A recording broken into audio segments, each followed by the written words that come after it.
Have you ever noticed how some people seem to have an almost supernatural control over the environment around them without saying a word? They don't shout, they don't beg, they simply withdraw. And suddenly everything changes. The energy shifts. People start to question, to chase after, to feel. Now imagine if you did the same. If you stopped reacting immediately to everything, if you chose silence instead of the automatic response, retreat instead of explosion, what do you think would happen?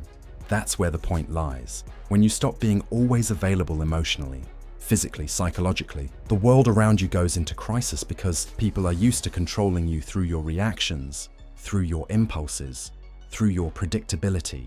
But the day you choose to withdraw, the game changes. And those who thought they knew you realize they know absolutely nothing about you. Carl Jung said, "Everything that irritates us about others can lead us to a better understanding of ourselves." Now think about this.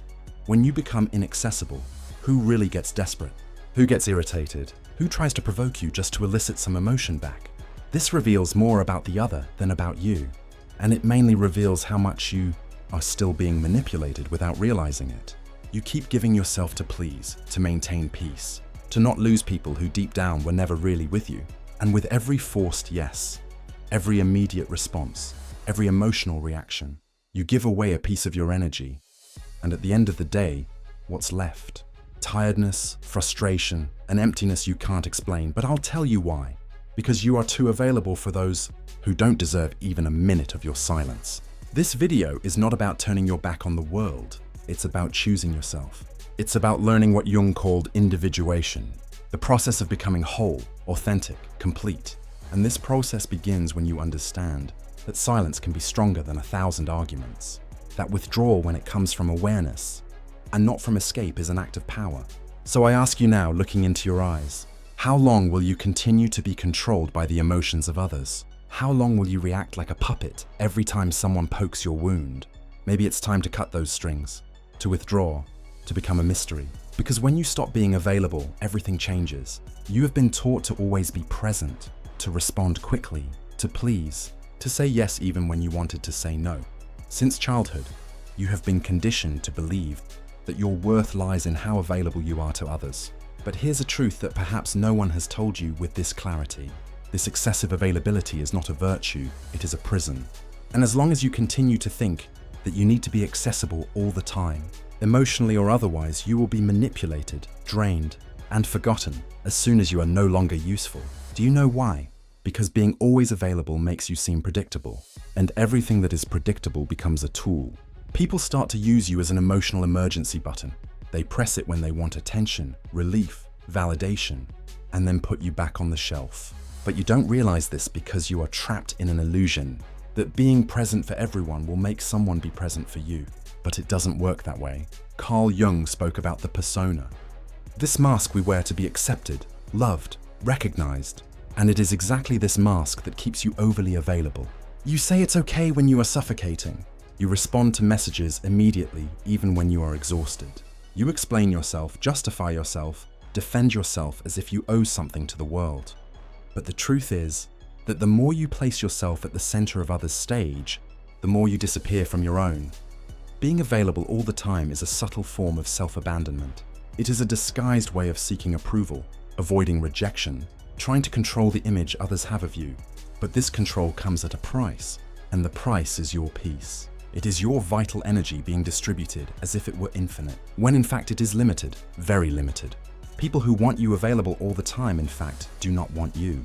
They want what you provide: validation, company, distraction, emotional comfort. But when you change, when you set a boundary, when you refuse to react, those same people get irritated, accuse you, say you are weird. It's not because you changed. It's because you stopped being functional for them. And here's the cruelest point. The more available you are, the less value others give you. Because what is too abundant becomes emotional rag. No one respects what they don't have to earn. No one values what is always there. So now stop and think. Who truly deserves your time? Who deserves your attention, your presence, your listening? Or better yet, who deserves your absence? But before answering that, we need to understand one essential thing. Why do we react so much? Why do we give in so easily? What is behind this almost automatic desire to respond, justify, and please? The answer lies in what Carl Jung called psychic energy.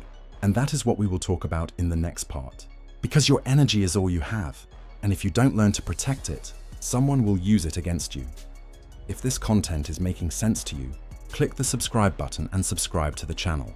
Thank you for your support. Carl Jung did not see the human psyche as an automatic machine that reacts to stimuli without consequences. For him, our mind is like an energy system, and every thought, emotion, and action consumes a part of that energy. The question is, are you choosing where your energy goes, or are you letting the world decide for you? Every time you react impulsively, you are wasting psychic energy.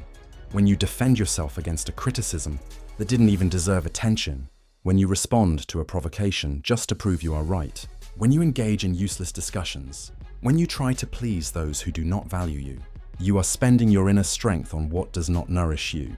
And Jung was clear, that which you resist persists.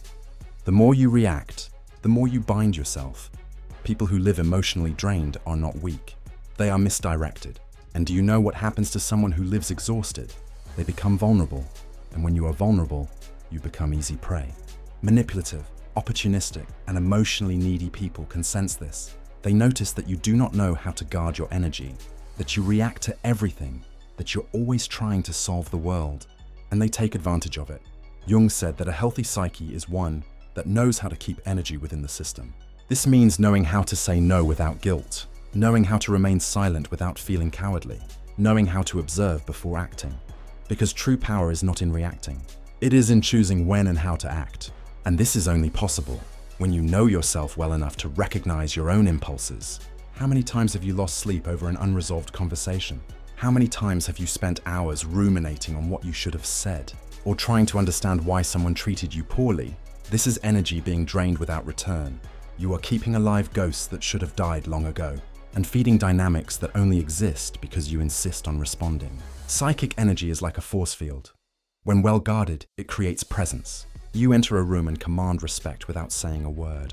But when poorly managed, you become invisible, reactive, fragile. And the world has no mercy for those who give in easily. Therefore, start observing your own triggers. What makes you react automatically? What makes you lose your center? These are the exact points where your energy escapes. And that is where you need to work. Not to become cold or indifferent, but to be selective. To be sovereign over yourself. And here comes one of Jung's greatest revelations. When you conserve your energy, you break the projections that others place upon you.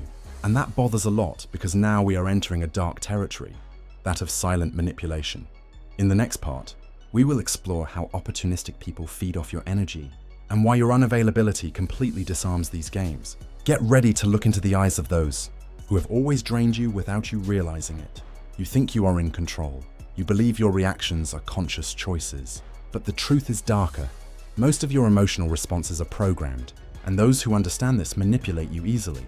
Opportunistic people don't need to raise their voices, threaten or force situations. They just trigger the buttons you've left exposed, and you react always. Carl Jung called this projection the psychological mechanism through which people project onto others what they cannot see in themselves. But there is another side to this phenomenon that few notice. While others project onto you, you also become the receptacle for these images.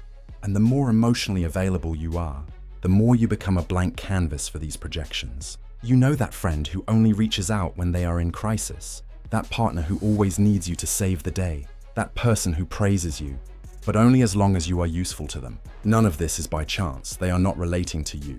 They are relating to the idea of you, to the role you agree to play. And why do you agree? Because you are afraid of disappointing, afraid of not being loved, afraid of being abandoned.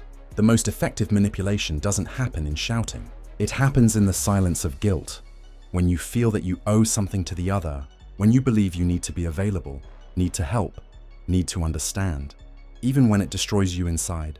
And here is the central point. The manipulator doesn't need to control you. They just need you to keep reacting the same way. But when you stop reacting, the game breaks.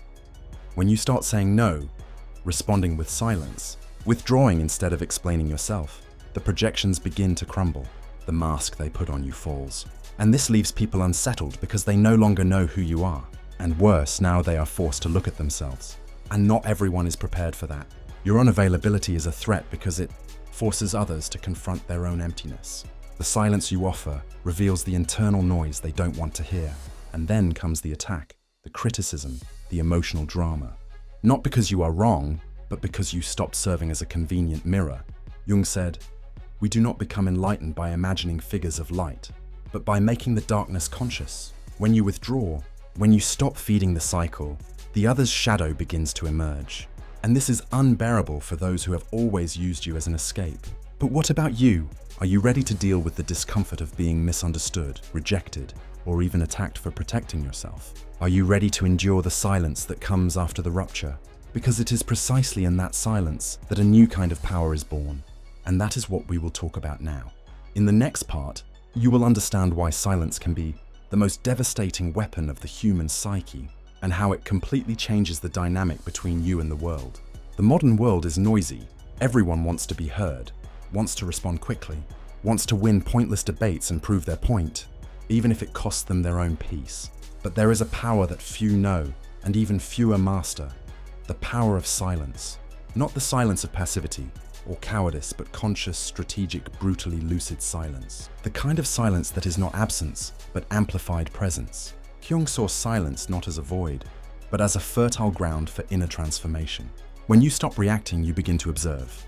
And by observing, you see patterns that previously went unnoticed. Emotional repetitions, manipulation games, cycles of self-sabotage. Silence allows for lucidity, and lucidity is dangerous for those who live to control you. Have you noticed how some people panic when you don't respond? When you don't explain yourself? When you simply disappear? It's not because they miss you. It's because your silence takes away their narrative control. While you speak, you are still in the game. But when you are silent, you change the rules. And that unbalances anyone who thrives on your reaction.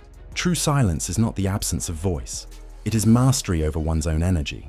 It is the refusal to be dragged down by someone else's emotions. It is the conscious choice not to engage in battles that are not worth your wear. Jung said that individuation, the process of becoming who you truly are, requires this distancing because only in silence can you listen to yourself without the world's interference. But don't be fooled. Silence has a price. It will distance you from people who only valued you for the role you played. It will make you incomprehensible to those who only saw you through their own projections. It will make you seem cold, distant, arrogant. But all of this is a reaction from those who never wanted to deal with your depth, only with your utility. And here is the hard truth. The more you mature, the more selective you become with your words, because you understand that each sentence is an energetic investment, and not everyone deserves access to your truth. Sometimes silence is not retreat, it is sovereignty. It is the language of those who no longer need to prove anything to anyone. Silence is uncomfortable because it forces the other to deal with their own thoughts, with their own internal noise. And this discomfort reveals more about them than any argument of yours could reveal. You don't need to explain your absence, it explains itself. And those who feel threatened by it reveal how much they depended on your imbalance to maintain their own control. But the most powerful silence is not the one that disturbs the other. It is the silence that reconstructs you from within. The silence that connects you to something beyond external approval. It is in this internal space, free from others' demands, that you begin to recover your vital energy to reconnect with your essence. And this is precisely what we will talk about in the next part, because it's not enough to just cut out external noise. You need to relearn how to use your energy consciously to choose where it goes, where it stays, and most importantly, where it should never be wasted. It's time to learn to be selective with your own soul. If you're in the process of reclaiming your energy and setting boundaries, you'll find real value in my book, Beyond the Shadow.